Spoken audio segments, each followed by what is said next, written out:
زبردست دعا ہے، جو بندہ شام کو پڑھ لے رات کو انتقال ہو جائے تو وہ جنتی ہوگا، اور اگر صبح پڑھ لے دن میں انتقال ہو جائے تو پھر بھی اللہ رب العزت اس کو جنت میں داخل کریں گے۔ اس کو سید الاستغفار بھی کہتے ہیں، بخاری شریف میں یہ روایت ذکر کی گئی ہے۔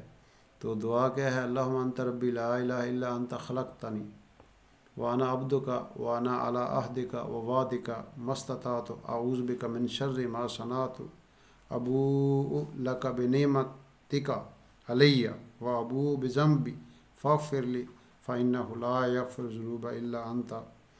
یہ بڑی زبردست دعا ہے۔ ترجمہ اس کا یہ ہے کہ اے اللہ، تو میرا رب ہے اور تیرے سوا میرا کوئی معبود نہیں ہے۔ تو نے مجھے پیدا کیا ہے اور میں تیرا بندہ ہوں، اور میں تیرے کیے گئے وعدے پر ہوں، اور میں اپنی استعداد کے مطابق اس وعدے کو پورا بھی کروں گا۔ میں تیری پناہ مانگتا ہوں اس گناہوں کے جو نتائج ہیں، رزلٹس ہیں، جو ظاہر انسان سے گناہ ہوتا ہے تو اس کے اثرات بھی ہوتے ہیں، تو میں اس سے پناہ مانگتا ہوں۔